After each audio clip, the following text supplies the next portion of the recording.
Well, speaking No of ball practice. Something just give it away. Welcome to Kent County Levy Court Committee meetings for Tuesday, April 19, 2022 in the Kent County Levy Court Chambers, room 203. And as I look around, I see 6 commissioners. Commissioner Hall may try to join us via phone, but before we actually open the committee meetings, we'll turn it over to the county administrator to explain how people can access the meeting through WebEx and or phone. Thank you, Mr. President. Good evening, everyone. We're here at 555 Bay Road, but we're also offering this meeting via WebEx platform for those who wish to join us via the internet.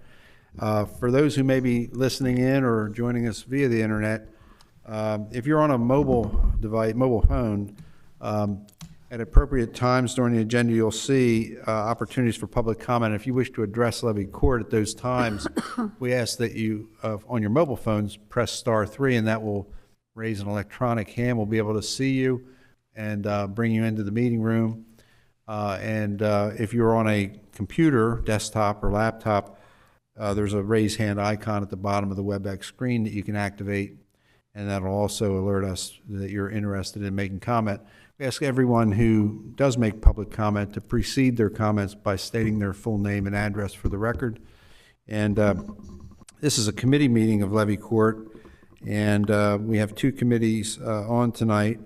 The rules of procedure for committee meetings are in effect for this proceeding that were adopted by Levy Court, along with the Mason's Rules of Order. Mr. President, back to you. Thank you. We'll call the meeting to order at this time. We do have a quorum, as I stated previously. The first committee is Public Works Committee. Commissioner Howe is chairman of the Public Works. I'll turn it over to you, sir. Thank you, Mr. President. Ms. Gold, you are going to illumine us on these issues, starting off with the biosolids, and I believe you have some guests. Yes, we do. I'd like to bring DJ Wacker and Bob Andritz from RK&K.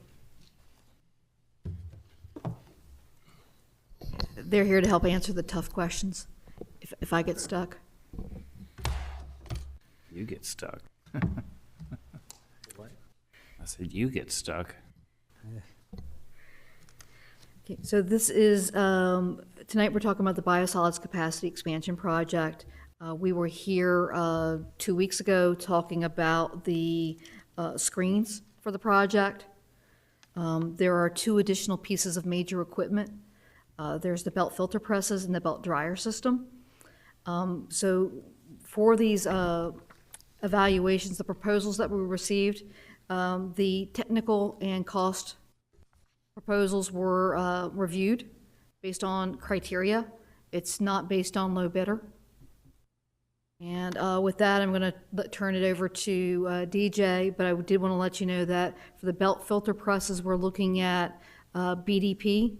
They had a higher cost and had a higher score. And for the belt dryer system, we're looking at Savar. They had the highest capital cost of the 3 proposals and had the highest technical score. DJ, can you help explain to the commissioners what we did? Yes, so I can start with the belt filter press. So basically, we're looking at both cost considerations here and technical considerations. And so for the belt filter press, the cost was comprised of 40% of the scoring. The technical factors were 60% of the scoring, and that is because we want to make sure that the equipment that we are getting, that the county is getting, is going to perform like it's designed to. And so the technical considerations are performance-based. Are you actually going to achieve the right conditions that we're trying to achieve? Experience-based, warranty, and then operation and maintenance impacts. And so when we compared the 2 manufacturers, Alfa Laval and BDP, BDP being the higher cost, they had far more experience, whereas Alfa Laval did not have the exact experience criteria. 5 installations versus I believe we had a minimum of 10 installations required for the specific technology. And then the biggest one was actually a pressure rating on the machine. And so BDP was actually out at the site several years ago. They ran a pilot test, and they showed that the higher pressure they went, the better performance they were able to achieve. Alpha Laval, the lower cost unit, does not go to that same pressure rating, and so therefore we do not believe that they're going to be able to achieve the same quality of product. So based on experience, those technical considerations with pressure, and then also warranty and some O&M impacts, BDP had a much higher technical score, and therefore when you weight everything, both cost and technical, they came out, BDP had an 86 out of 100, whereas Alpha Laval had 79.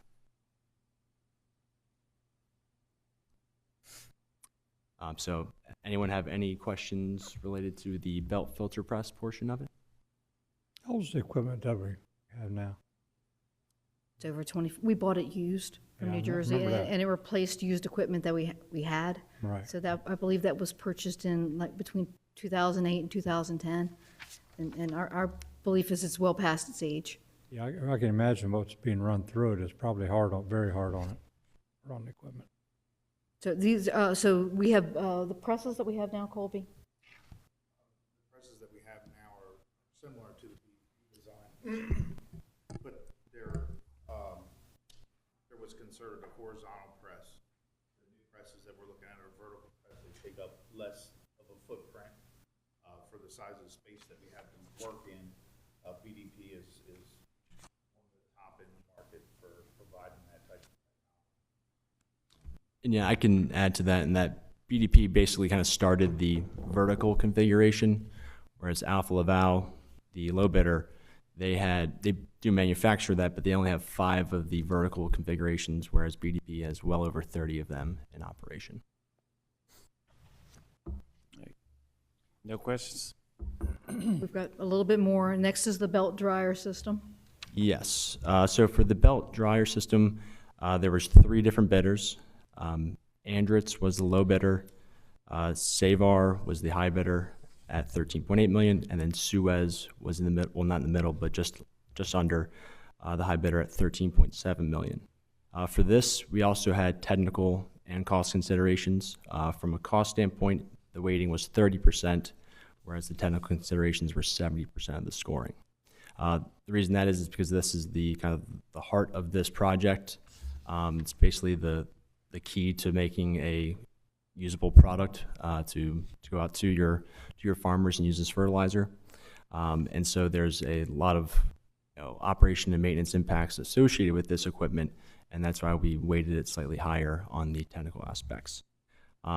So looking at Andritz, the low bidder, versus Savar, who is the highest ranked offerer, really there's about $2.7 million difference there between these two bids.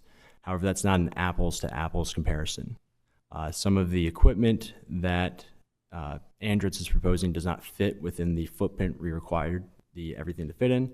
And so we're going to actually, if we went with that option, there would have to be a larger building, which would then carry larger costs. There's also additional equipment because of that larger footprint that requires more operation and maintenance. Maintaining that, it's also going to carry higher, yearly annual cost for upkeep of that equipment. And then also from a experience based, while Andritz does have more installations within the United States, they also have basically a couple of poor installations. We actually visited one of them with Public Works here in Milton, Pennsylvania, in which they installed the Andritz facility or Andritz system, and they stopped operations after the first 2 months. They tried to reconcile, tried to fix it. It would just never worked. There's also been a few other ones that just ultimately they require more operator attention. And while this equipment these are large facilities, you need your operators also performing maintenance on the equipment that's not in service. They can't always be looking at everything. So Savar, the highest ranked offerer, has more automated system that we believe is going to be less operator intensive to then perform maintenance around the facility as needed. Yeah, and then lastly, mentioned there's not apples to apples on there. Andritz also left out a few pieces of equipment that platforms, installation that Savar did include in their proposal, and so that also is going to have a higher cost. So that 2.7 million, like I said, does not, really want apples to apples there. So. Okay. So that kind of brings us to, we've got a recommendation for the equipment tonight, and that's the first two motions on the memo tonight. The next piece has to do with the cost estimate and the funding. So that we started out doing this in-house and brought in our K&K as consultants. And in the study phase, they had an estimate of about $24.9 million. And so we sought funding in that amount. And DJ and Bob can help go through some of the reasons why things escalated.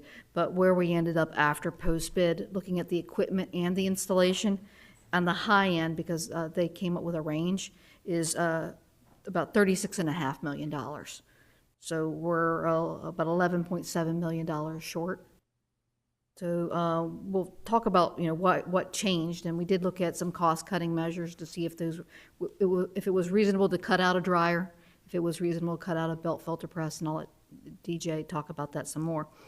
But what we're proposing is that we increase impact fees from 10.1 million to 18 million.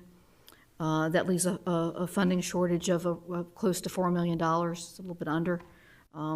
Talking with the finance director and knowing that things keep changing and escalating, we're going to seek $4 million from DENREC. The existing loan, the $13 million loan, is a 20-year loan at 2% interest. But with that, I'm going to turn it over to DJ so it can help explain what changed from the study phase to where we were. Yes. So the first study phase cost estimate there, that $24.9 million was completed in February of 2020, month before COVID started. The biggest piece of this increase is the dryer system. We had used an estimate of around $8.5 million based on budgetary quotes at that time. Following the actual procurement, we're now looking at around $13.9 million for that equipment. So that's right off the bat, that's the biggest increase. Also saw increases in the belt filter press and a little bit in the screening equipment as well. So that accounts for just under $6.2 million in increases. How we do our estimates at this stage, there's a lot of multipliers based on labor, profit, overhead for contractors. And so by increasing those costs of equipment, we basically, instead of doing the conventional, we kind of cut back and still saw an increase of around $1 million in addition to that equipment, just based on just our general philosophy of our methods for how we actually prepare cost estimates. We actually reached out to the belt dryer manufacturers and asked them specifically after bids came in, what are the main reasons that you're seeing for these additional cost increase. And the main themes were materials cost, specifically steel is going through the roof right now. Freight costs are increasing tremendously. Most of these systems are manufactured overseas, and so they actually sent one Savar, that is the highest ranked offer, sent us a comparison of just producer price cost, and they're showing that in the past, I believe it was 3 years, around 2-3% increase in Germany where their steel is produced, or the system's actually produced, to where now in 2022 you're looking at 25% increase for a lot of production costs. So that was a big one. And then also mentioned the fact that oil has been so volatile. That's not only impacting freight, but also impacting labor and energy costs for production as well. So those are the key reasons for the increase in just the equipment. We also had, just looking at inflation from February of 2020 to March 2022, there's about a over 11 to 12% increase by the Engineering News Record Construction Cost Index. And so that accounts for around a $2 million increase in the estimate itself. And then lastly, based on the pilot testing that we did with the belt filter press back in late 2019, early 2020, we realized that we actually needed to increase to a 4th belt filter press. There was originally 3 belt filter presses that was in the study phase. And so in order to get the right product that was fed into the dryer, we proposed adding a 4th one. So along with that, as well as a little bit increasing of the building size, that accounted for about $2.5 million in overall increases as well. So ultimately, that's between the $6 million for equipment, $1 million for just contingency, labor, different multipliers, $2 million for inflation, and then the 2.5 for additional just overall capacity increases of the building, belt dryer system, and belt filter presses. That's how we got to where we were, from 24.9 to that 36 point something exactly. And as Diana mentioned, we did briefly discuss options for cutting the system down from either just 1 dryer train to back to 3 belt filter presses, and ultimately from a long-term cost standpoint, it's going to cost more to actually get the actual capacity increase that we're looking for by doing it that way. We didn't come up with an exact estimate, but you're certainly not going to cut the project in half by doing that. And right now, what the Public Works needs is additional capacity for processing these solids. There was recently a violation at the plant for solids and I think fecal matter, because they can't process all the solids that are in the plant. And so they're basically in need of increasing the capacity. And so these systems, as we are proposing them, will give that increased capacity in order to process those and not have such violations. As DJ mentioned, the capacity issue with the violation that we had recently. Seasonally, we have an issue. In warmer weather, we do better. But seasonally, there's been an issue, and we go to operating 6 days a week as opposed to 5 days a week. And again, that's a seasonal issue. So when things are warmer, we'll be able to go back to 5 days a week. But the problem's going to come back again while we're still anticipating this project to be finished. And we'll be looking at interim solutions for that.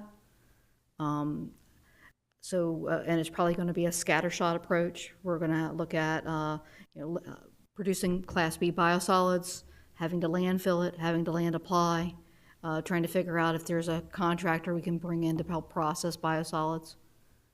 So there's some additional pieces that are going to also be going on as well as we need this project to get done. I think we've covered most of the main topics that I had. So we'll turn it over to you, Commissioner Howell.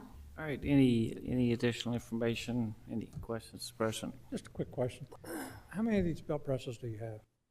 We have 2 currently. 2, and so are you replacing one? So we're replacing all the equipment, 3 dryers and the 2 belt filter presses. And the plan is 2 dryers and 4 belt filter presses. It's different dryer technology. The technology that we've been using is our grain dryers. Oh, it's up there. Yes. So you can keep, if one of them goes down, you can keep on processing. That's the plan with having a duplicate process. And then the idea is that the design is 5 days a week operation, which then again puts us, so the pieces, you could go to a 24/7 operation, but then we'd also have increased labor costs. Sure. Sure. So, with this close to having this project done, it doesn't make sense to bring on more operators. I think I heard you say that it wouldn't require any modifications to the building. We're getting a new building. A new building. So the grassed area that's to the side of the biosolids building is going to be a new building. So we have to keep operating. While you're putting a new system in? Yes. Got you, okay, all right, now that all comes together now, yeah, okay, gotcha. Gotcha. Any other questions? Yes, sir. Diana, I heard you mention about raising the fees for the sewer. Was that voted on by the Sewer Advisory Board as an okay? So raising the rates wasn't discussed as part of this conversation. When we were at the retreat, we talked about what we're borrowing, and that there's the 44 million at the time was looking at a debt service of 2.6 million. So this is adding another 4 million onto the debt, and I did not calculate what the debt service would be. Is this something that ARPA funds could also go towards for infrastructure? Possibly.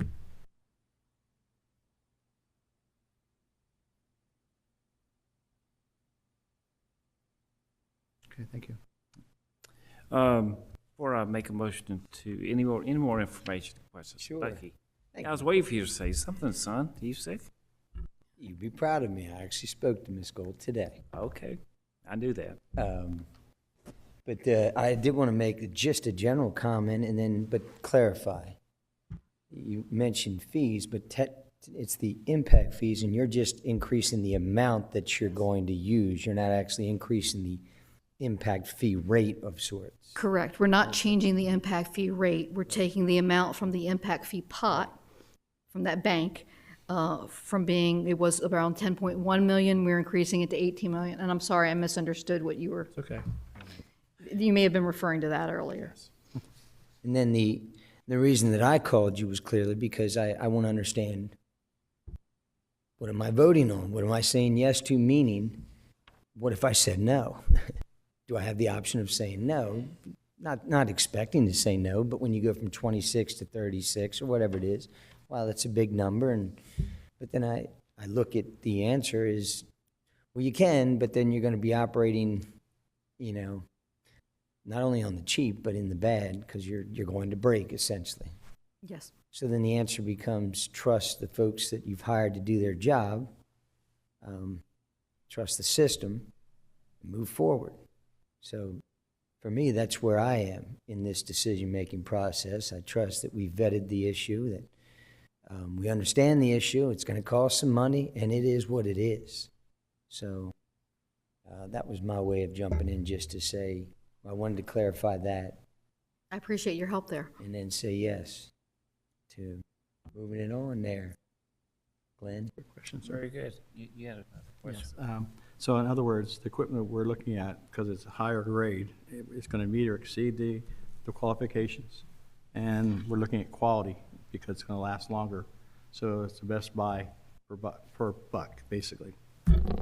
Yes, yep, that's true. You only get what you pay for, is what I was always told. Before I make a motion for consent agenda, there is one slight change to the motion.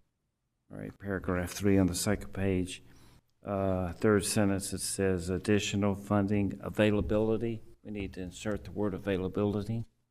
You see it? What page? I'm sorry. Second page. And which item? Right down here, number 3. Number 3?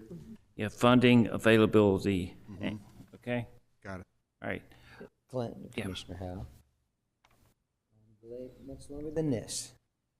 ARPA was a fair question mark, and how that would look, and should you look into that for consideration?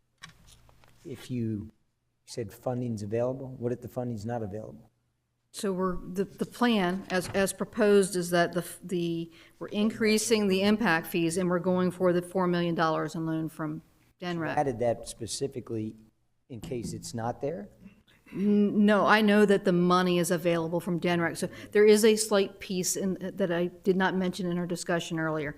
So I know that the money is available because I've talked to Greg Pope with DENREC. Okay. WIAC, their Wastewater Infrastructure Advisory Council, does not meet until June. So there is a low risk that the county is assuming, because we don't have, it's not pre-approved. It's not approved at the moment. Yeah, I good have no confidence. doubt that it will be approved All right, fair enough. in the amount of a $4 million loan. Okay, thank you. Good enough. All righty. I had a question, if I could ask the engineer. How is the contingency figure arrived at? Is that just a percentage of a certain cost, or? Yeah, typically it's a percentage, so oftentimes at this stage we use 30%. However, we reduced the contingency on the equipment costs that we received down to zero because those are real costs now.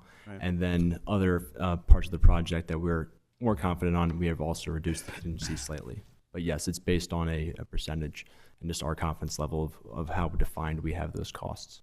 So I think overall, right now, it's what, around 21%? If you look at it as the project cost as a total. I think, 21 or 26, I But can't remember what it was. It's but 30% on the items that are outstanding. Gotcha. yes. Thank you.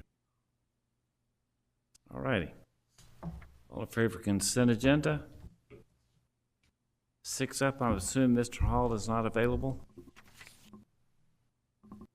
Doesn't appear he's on. Okay. Okay. Consent agenda, item number 2. So now I'm on to my next item, so thank you for joining us. Thank you for being with us. Very much. Appreciate it. Good to see you. Thanks a lot for your help. Great explanation.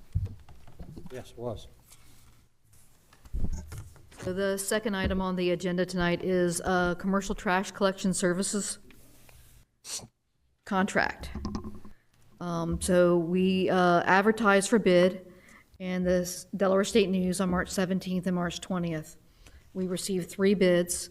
BFI Waste Services, DBA Republic Services had the lowest price of $30,724 a yearly bid, which brings the 3-year total to $92,160. What we're proposing is the 3-year contract with 3 1-year extensions. This is the contract that services pump stations, the county building, Parks and Rec, and it includes the new paramedic building.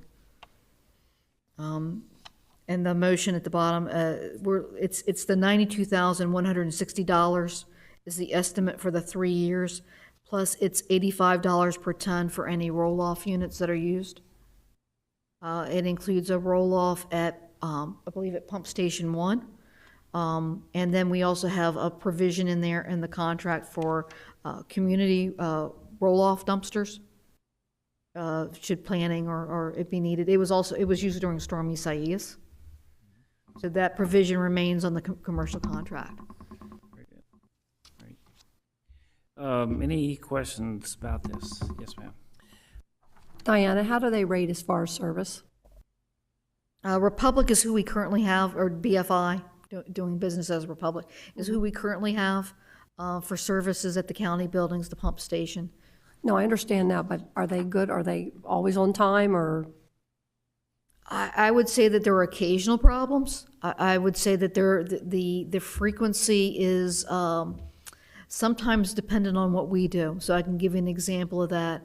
At the paramedics facility, I believe, and maybe even at the Parks and Rec facility, there was a determination to do a cleanup project, but we didn't pre-coordinate getting additional dumps. So occasionally there's a miss, which may be a driver issue during COVID. Right, but all of them have that, I think. Yes. Yeah. But so overall, I find that their service has been satisfactory, and sometimes the problems have been self-caused. Understood, thank you. Diana, and we may have talked about this before, but the emergency management facilities, this price does or does not include the substation? It does include the new facility. It does. Thank you very much. All right, sounds good to me. Any more questions or comments? Just one. How Okay. often do they pick up? So it varies. So at the administrative ops offices, there's a twice weekly pickup of an 8 cubic yard dumpster. The recycle is once a week. Then there's two cubic yard dumpsters, and they're picked up once a week. So it varies. Most locations are once a week, but there are some that are twice a week. Brecknott Park is twice a week. Gotcha. All right. So it varies. Thank you. All right, good, very good. Consent agenda. 6 up. Next item. Paris Villa, London Village, 808 Mill Chop Lane, and this is a easement vacation. Not to be confused with going on vacation means that we're vacating the easement and then we're going to make it go away. So there was an easement obtained at these properties. which is owned by, and probably going to pronounce this incorrectly, John and Carol Langu. Unfortunately, we weren't able to get the easements adjacent to this property, and we cannot use this easement for the project. So we recommend that the easement be vacated, that we sign a release of easement agreement, which will be recorded in the Recorder of Deeds office, and then the folks won't have to worry about it. In the future, we won't be using it. And the documentation will be there to prove that it's been vacated. Any questions? Consent agenda? 6 up. Final item. Final item, FY22 utility body truck purchase bid award. So our budget includes $150,000 for the purchase of 2 utility body trucks. We received 2 bids. We actually bid this with an allowance so that it could be an extended cab. We were particularly concerned with the window of availability for the bidders to be able to place the order. We bid this earlier this year and we had no bidders. So the way the document was structured is there was an allowance for an extended cab with an 8-foot utility body or a regular cab with a 9-foot utility body. Both bids received are for the regular cab with the 9-foot body. Also with this, we're getting a crane. The cost is $169,996 from the low bidder, Hertrick Fleet. That exceeds our budget by $20,000. We're asking that funds be approved from the FY22 sewer fund contingencies. With that, back to you, Commissioner. All right. Any questions or comments? Yes, sir. Are these new additional trucks or replacing trucks? We're replacing trucks. Both of them are replacing trucks. Okay. No more questions? Consent agenda? 6 up. Any comments on these 4 items from our audience or on the air? There are no public comments. There's None? nobody on there. Okay. All right, silence is golden. All righty, we'll turn it back to you, Mr. President. Thank you. Next item is the Administration Committee. Commissioner Angel's chair. Turn it over to you, sir. You have 2 items. Thank you, Mr. Simmons and Mr. Pedimaj. Thank you, Mr. Vice President. Mr. Simmons, Joe Simmons, IT Director, is approaching the table. I'd also ask Mr. Kamlesh Sheth, our consultant, to join Joe at the table. And just to tee this up, and then I'll turn it over to Joe. You met several months ago with one of Mr. Sheth's associates, Matt Payne. He was here and talked to you about project management with respect to our Tyler engagement to install the Munis platform here at the county complex and throughout. And it's a long project, about 2.5 years worth of work. And we did initially engage CAI, who Mr. Sheth is with, to help us negotiate the contract with Tyler, and we've completed that work, and we're under contract now. That was signed a few weeks ago by President Pepper. And so what we're bringing forward tonight is an engagement proposal to continue the services of CAI as a project management interface between the county and our staff and Tyler Technologies to keep the process moving forward. And this is a time-tested arrangement. Most major installations of this sort do engage an intermediary project manager to help facilitate the process. And so tonight we've got a proposal that Mr. Simmons is going to review with you. And Joe, I'll turn the floor over to you now. And again, thank you, Mr. Sheth, for being with us tonight. Okay, thank you. Thank you, Commissioners, for being here. My name is Joe Simmons. I'm the IT Director for King County. And like Administrator Pedimaj said, I'm here to bring forth the proposal for CAI, Computer Aided Incorporated, for ERP professional services contract. And a little background is that the county hired CIA to review the Tyler implementation ERP contract for the Munis project.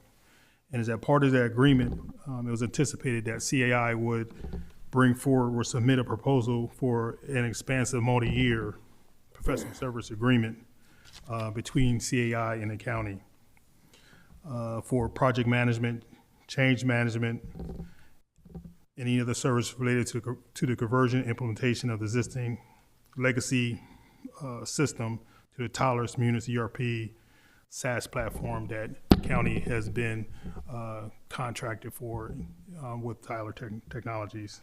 So what you see here is just attachment of statement of works for a 30-month engagement with King County that's broken down by year and required resources needed to complete the project. Under the scope of this service agreement provided by CAI, it will supply King County with project management, change control, consultant, professional services. The main point of this engagement is to make sure that they review the project deliverables for quality, performance, and adherence to the statement of work for the contract with Tyler for implementation of the Munis. The proposal I laid before you has both a minimum services required and also what is recommended with discussions with the consultant and what they see with a project this nature and size. Okay, and before we can dive into the particulars of the project, I want you to think of it like building a house. You want to build a house, you hire your builder, then you hire a project construction manager to keep everything on task. But instead of a house, we're building a high rise. We're building something that's very complex, that's going to take multiple years, multiple resources, different expertise to build. So this is not a run-of-the-mill project management type of deal. It's somebody who's highly skilled, and you want to have a project manager that comes in that one, had the experience and the background on these type of projects to catch anything that we may come up against because they did projects like this before. And I think in reviewing CI's background, they definitely have experience, most recently with Newcastle County installation of this ERP. But I want to make sure that we all understand is that this project management services are focused on our requirements. So they're basically have our interest in mind for as deliverables and what we need to do, and not looking at the project from the vendor's perspective. And as you know, is that all companies are in business to make money. So sometimes the focus looks, maybe not at the bottom line, but how can they, obviously be successful? How does they generate business? CIA has, like I said, experience with this type of project. The project management methods, you can comment on it, has worked with Newcastle County and other ERP projects of this scope and nature. So it's very important. The main benefit of hiring outside and an independent project management is it has to be a well-timed implementation. As you well know, everybody around the table heard of horror stories about projects creep, scope, getting off the rails. Instead of taking 2 years, taking 5 years. And in the worst case scenario that, there's companies that had to pull the plug, that, had to go back to their old systems or find a different solution because it just didn't work out. And that's the main reason why you want an independent contractor, to keep things moving. And also, you have somebody that's already experienced. Our staff here at the county, as well as we are, we're not experienced with Munis. We're going to learn, but we don't have the experience with the nature of this size of project, the scope of the project, and all the things that we may come up against. Okay, this is a monumental undertaking for the county. I don't think the county has ever taken on this big of a project, especially not from IT, and as far as systems. The scope and reach for is your tax billing, your accounts payable, your finance, your chart of accounts. So I can't stress enough is that how monumental and how this project is going to affect every aspect of the county operations. So that's all I have. If you want to dig into any of the particulars, you can proceed. Well, yeah, I guess we really need to look at Okay. the proposal. Okay, we want to look at particulars. Okay, okay. So, in the meetings with CAI, the county administrator and the finance director kind of kicked around and kind of had discussions, and we were recommending that we go with the recommended supplier, services, which would include one project manager part-time, 2 senior business analysts full-time, and 1 organizational change management lead full-time.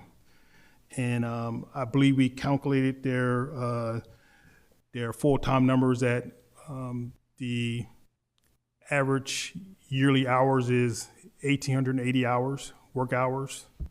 And I believe part-time is 940 work hours for a part-time. The rates we have for the project manager is $130 per hour. For the business analyst is $110, and for the organizational change management lead is $90 an hour. Some of the things that they're going to be responsible for, like again, they report directly to Kent County, and they have our interests in mind. But some of the things that we're doing is that they're reviewing the business requirements, the scope, creating documentation, managing the milestone and deliverable status, identifying any risks and presenting some contingencies, monitoring any issues or changes, and then just kind of like monitoring the quality of work of the project as the project proceeds.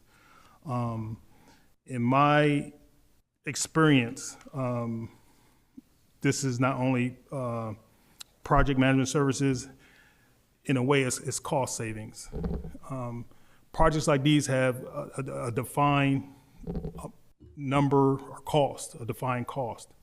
But the problem is that we don't know the defined cost, because once you get into it, halfway into it, there might be some issues we didn't catch, or some circumstances or process that we need to customize that we didn't think of. It might be a resource issue. Things do arise.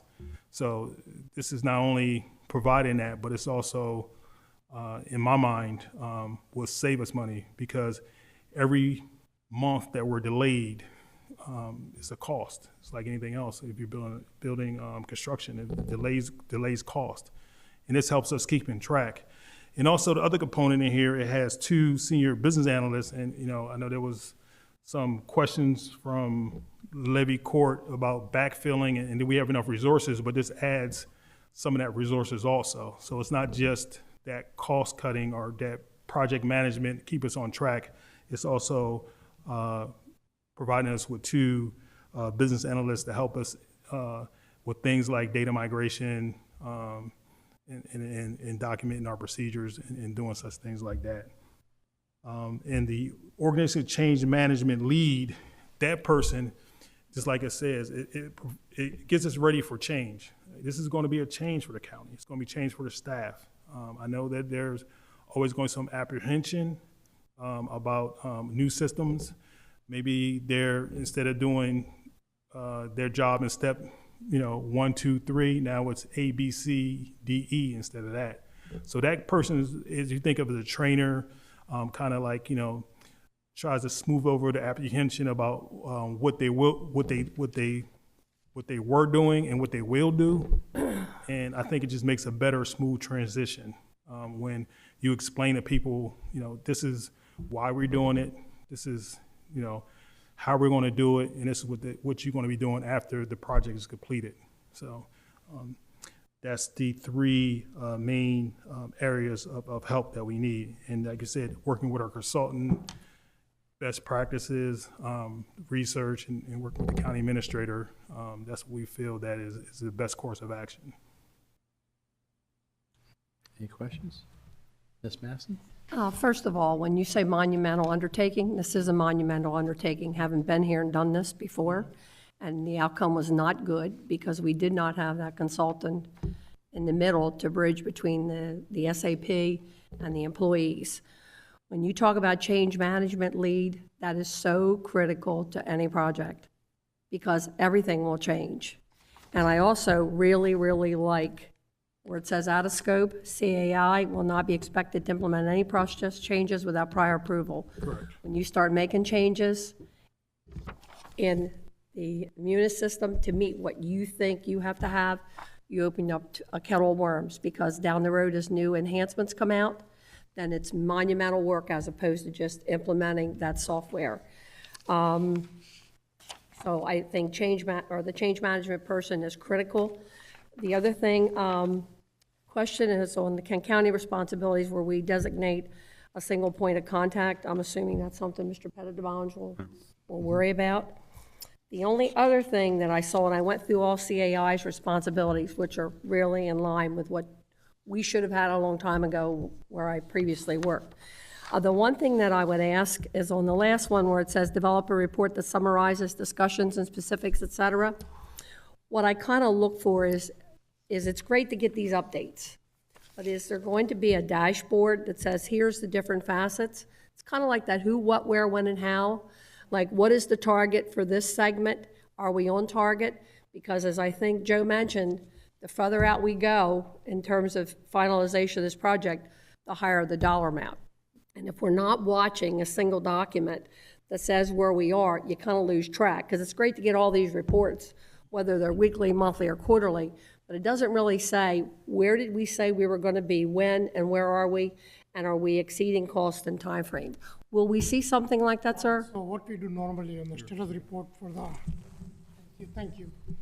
So what normally we do is we have a very brief but to precise project status report that will go to the management. We have red, green, and blue. Yeah. Red means we got issues, we are falling behind. Green means we are on track. Yellow is caution. Yellow is cautions, and blue is something scheduled, to be scheduled. Okay. And at the same time, we cross-check every project milestone to the vendor payment. If they send you if vendor sends us the invoice, but that project task is not completed, we hold that invoice. Understood. We're not going to pay for this. Understood. So our interest is to protect Kent County and keep vendor on check.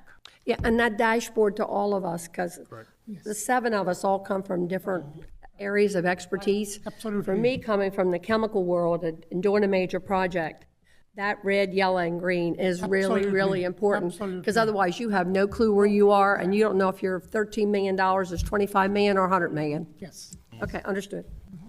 I'd like to just add something real quick to this comment, is that as IT director, obviously we're going to work real close with our partners with CAI, but far as what I'm big on is project governance, is that, like you said, you get the reports, you get information, and information flows up to the steering team, to the county administrator, and then from the county administrator up into Levy Court.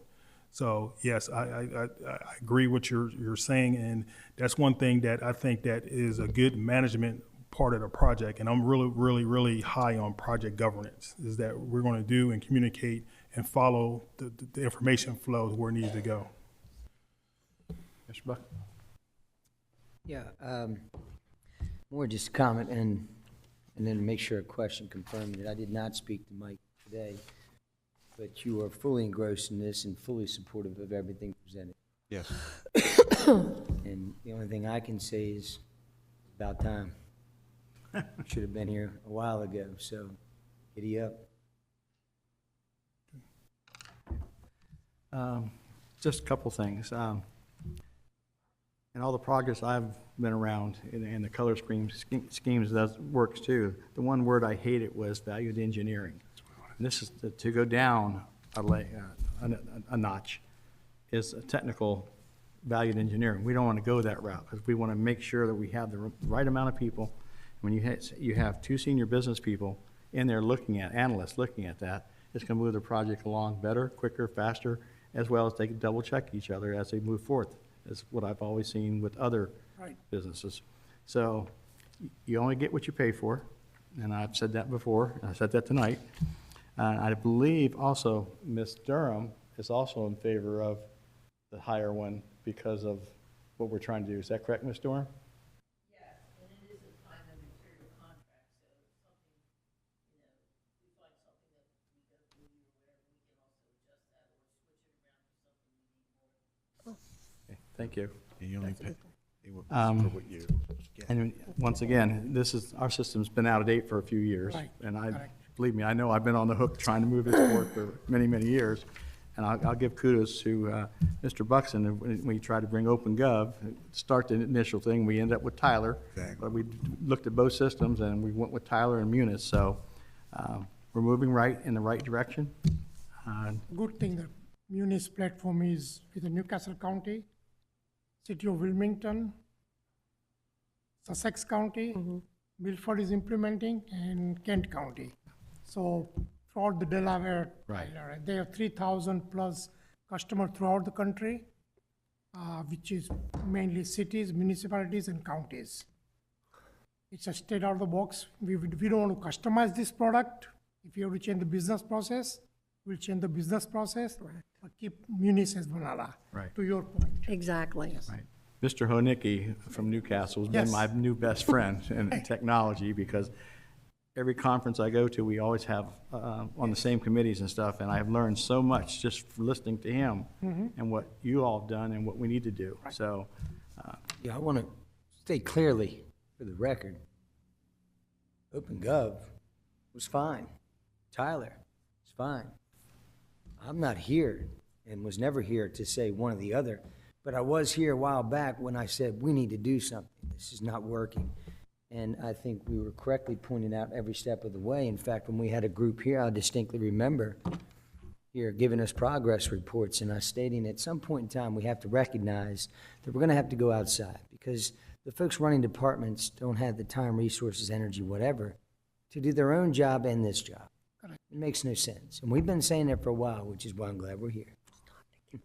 But I expect a lot. I don't know what that means, but I expect it. We'll make sure Done. that, we'll make sure your project was successful. Yeah. Our object is on time, under budget. Yep. any other questions for Mr. Steph? Move it forward to the business meeting? And we will have a motion prepared for you relative to the proposal here Yes. for that. Thank you, Mr. Steph, for showing up. Thank In you fact, very I much. understand you better than your brother, Casey. Thank you.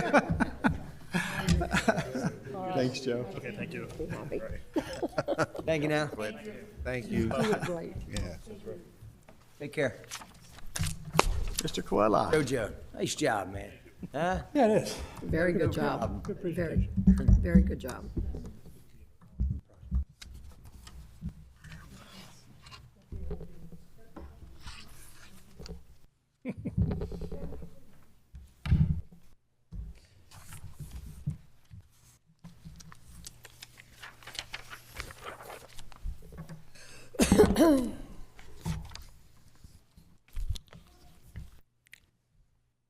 Are you ready? Yes, sir. Well, Commissioners, good to see you tonight. I was before you a couple of weeks ago, and we talked about health insurance, and this time we're talking about employee insurance. These are the exciting ones. You've got your long-term disability and your accidental death and dismemberment. Everybody needs that coverage. And dental, a very popular benefit the county offers. You may remember last year, we we had 1 year left on our LTD agreement, and we were able to get Sun Life, our current insurer, to extend their rates for another year at a little higher rate, of course. And we also got an extension from Delta Dental, actually a 2-year extension. But our goal is to have all of these coverages expire at the same time. So in the RFP, which we published in early March with a due date of April the 13th, we requested 3-year terms. Some responded to that properly and some did not. And we did get all of those proposals in. We really got 5, I guess, different brokers, providers, and some of them represented multiple insurance companies. So I thought it might be easier because there have been some minor adjustments from the memo. Since we got RFPs on the 13th, we really only had 1 more day to get them analyzed and prepare your packet memo because of Good Friday. And we've been going back and forth trying to get the benefits enhanced and the quotes lowered, and with some success. So I was going to start with travel accident insurance. Basically what this does is provide some additional coverage for employees that are on county business travel. And so in addition to $100,000, if you happen to pass away while you're on business, it also provides for dismemberment and some other benefits, which we will provide for you very specifically if you're interested, but it's like travel assistance if you're looking for a doctor and those kinds of things. So we only got one proposal for that, and it's the same as it is for the current year, and it's only for 1 year. You'll notice it's with Cigna. Cigna apparently has been acquired by New York Life, so the new contract would be with New York Life. Next is long-term disability. The way that works is you get about 2/3 of your salary paid to you, but there's a maximum benefit of $4,000, so it works out to be about $81,000 a year. And there's a 120-day, 4-month eligibility period. Currently, we have Sun Life, and you'll see that we actually have a pretty good rate. For some reason, they were willing to keep the rate the same, but they weren't willing to make it any less. So we did get a good proposal from Madison National, a 3-year term, and it really costs about 8% less. So staff is recommending we do that. I'm not quite sure what MetLife and why Williams and L&W couldn't get their standards on the same page, but you'll notice those rates are crazy high. 144% more, that makes no sense.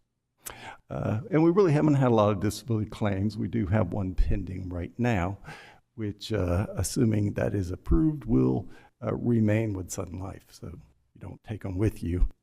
They become a constant beneficiary under who the insurer was at the time they became disabled. Is long-term for the life of the person? It's till they turn 65.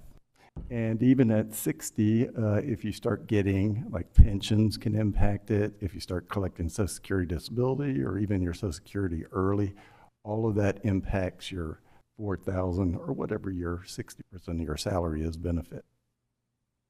So if you're on long-term and you hit 65, you got to retire? You basically, yes, you go on Social Security, yes. And that provides 2/3 of your salary. Interestingly enough, the way our pension plan is designed, if you do go on long-term disability, when you are eligible for your pension, those years of service count towards your pension. And when you are eligible, you start drawing a pension and you get to join back onto our health plan. Very interesting provision in our ordinance. Haven't they raised the age from 65, though? Well, if you want to be a full benefit for Social Security, yes, it's 60. Well, I'll be 67 soon. Yes, but the way the policy is written, it is 65. Any questions about long-term disability? So we would be recommending the Madison National with Oaks in this case.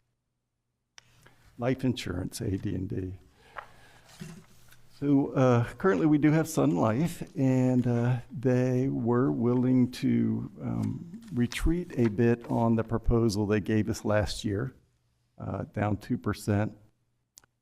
And but they were only willing to guarantee 1-year term. You'll notice some red up there, and that's because, at least in the original proposals, it looked like the security in policy was going to be the best deal. It was going to go down 12%. I reached out to L&W, and they were able to get the standard to come down and match their rate. What, for 2 years? But for only for 2 years.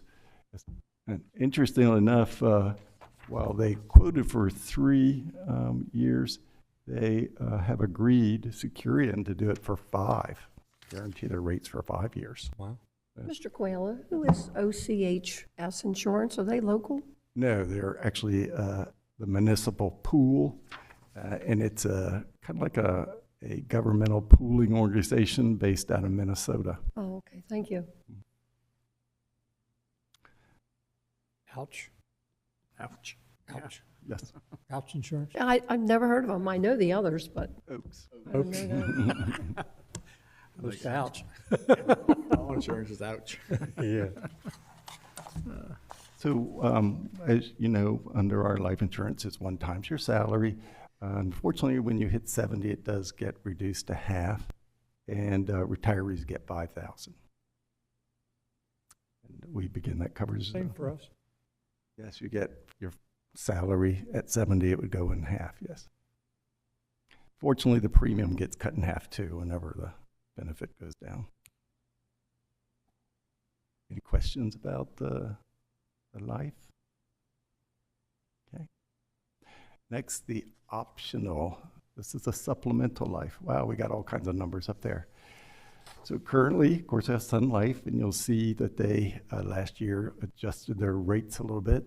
I thought they might retreat back to their old rates, but they did not.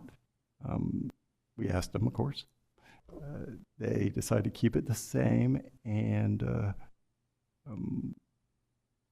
which is kind of disappointing because everybody else seems willing to adjust theirs a bit. Standard, which is now evened up with Securian, they offer an interesting combination of rates there. So they were going to match what Sun Life is charging now, but for your spouse coverage, which you can get an additional $150,000 for your spouse, they actually pay a lower rate, which is interesting. Haven't had dual rates before, so very different from what we've had before. And the child rate still stayed the same. We were able to get Standard and Securian to agree to allow people to purchase up to $15,000 worth of coverage on their child instead of the current $10,000 for basically $2 a month. And they also could purchase some additional AD&D if they want, employees, but we have none that have that coverage. Any questions on the supplemental? Okay. So I wanted to briefly review what is covered under the life insurance. So you'll notice some red numbers, and those red numbers are because we went back after we prepared the memo and asked them if they would do a little better. And they did. As you'll see, Standard, as I mentioned earlier, decided to match the Securian quote. Securian was only going to allow $150,000 worth of coverage for a life benefit, and we have at least one. That makes a little better than that, just a little bit. So technically, the max of coverage that person could have is $150,000.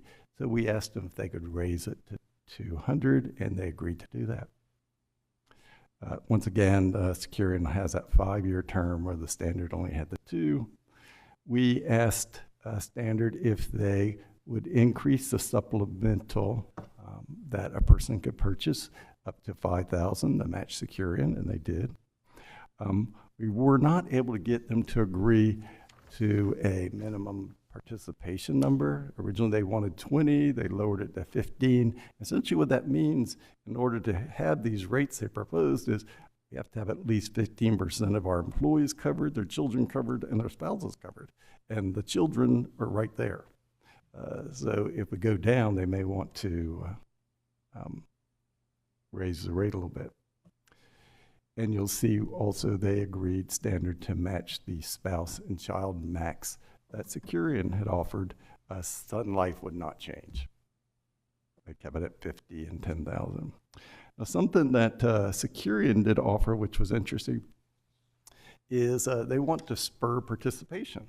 And so they're proposing that if they're selected, they will allow all the people who currently have coverage to add another 50,000 if they want, without any certificate of insurability, which is where you have to fill out the medical questionnaire. Typically, anytime you want to raise coverage, you have to fill out one of those forms. So basically, they're saying, we'll let you add another 50, no questions asked. So that's a nice benefit. They also have theirs designed a little better. You buy $10,000 implements of coverage rather than the way we do it now and the other two offer, which is times your salary, which I think could be popular with employees. The guaranteed issue is $350, and that's the same for both. Any questions? And so that was the life. So let's talk about dental. So right now, Delta Dental is our carrier, and we are a self-insured plan. So they charge us a per contract, which basically means a per employee, per retiree fee for anyone covered, and it's $361 per contract per month. And then the county pays for the claims. Employees are eligible, and each member of their family, if they have family coverage, up to $2,000 per calendar year. So that's costing the county about $225,000 a year for claims, plus $17,000 for the administrative fee. And for that, of course, Delta Dental maintains a network of dentists that will charge a little lower rates, and they pay the claims, and then they bill us directly. Pretty good.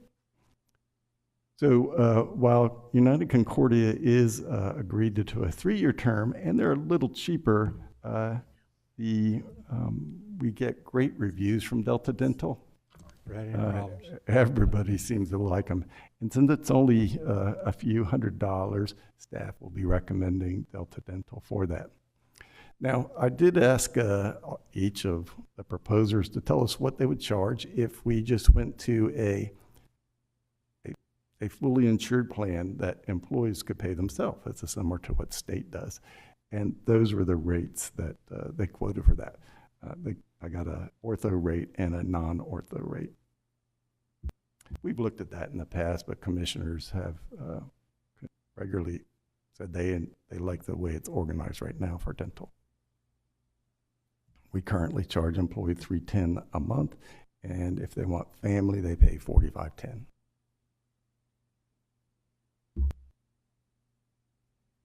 Short-term disability. So as I'm sure y'all have been following the legislature, and this Healthy Delaware Families Act was making its way when we were crafting this RFP. And while we really like the early version, which exempted governments, as you may know now, it includes governments. And it does have an option for you to self-insure or get an insurance policy, essentially, to cover the short-term disability requirements. So we thought we'd go out and ask them what they would charge. Just to kind of have a heads up, is, the law really doesn't go in effect till 25. And the plan is kind of like FICA. There'll be 0.8% of your wages. Your employer pays 0.4, and the employee pays 0.4. And the Department of Labor would manage that process.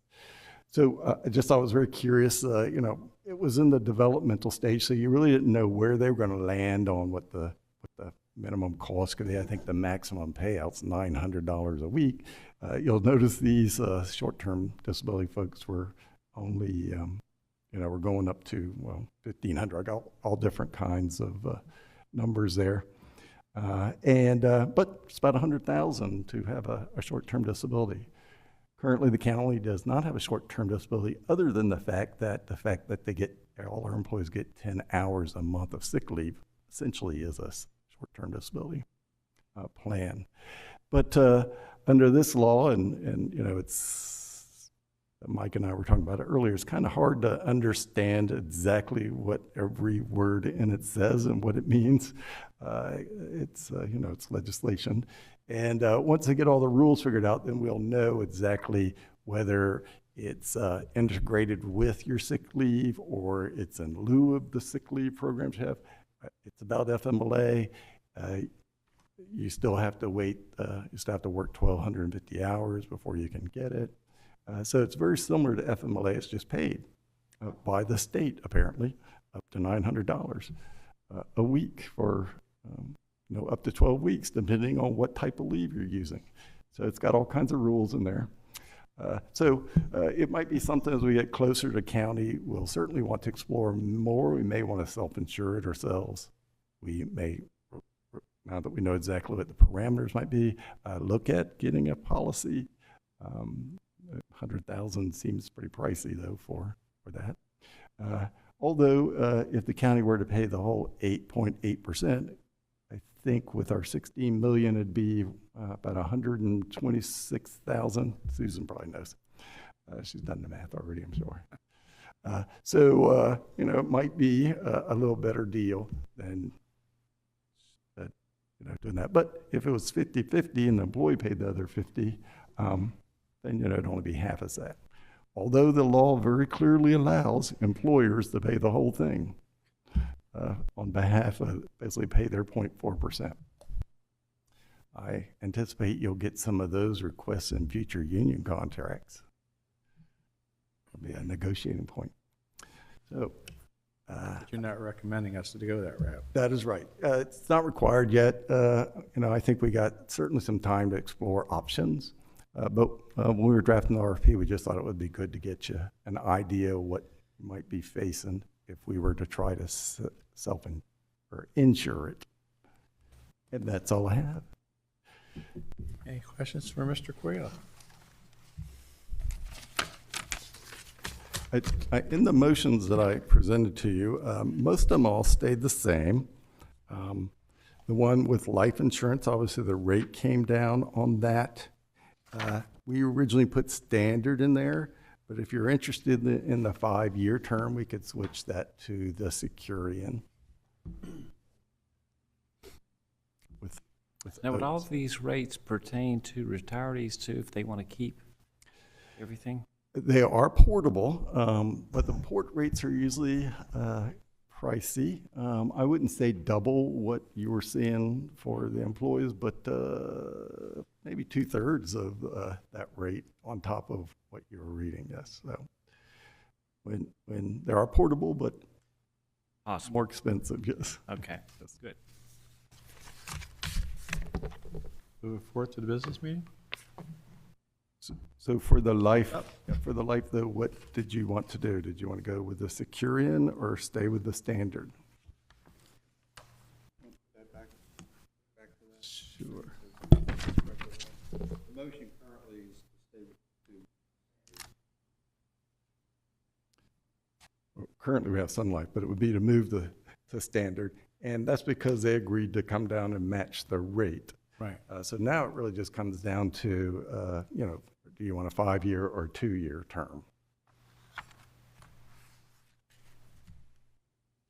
2-year terms. Same rate, right? They're identical, same rate, yes. Okay. 2-year rate, standard?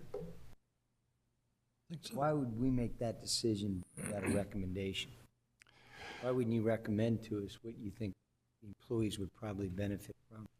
Or are we just winging it? Well, it's the same rate, and so in 2 years, we just have to seek proposals where we might not have to with a 5-year. With the 5-year? Yes. I mean, we did ask for 3, but as you can tell, we only got one proposal that had 3. Does this end up, does this go to a consent agenda or a? You all agree they could go, they're set up to be I'm prepared to move forward.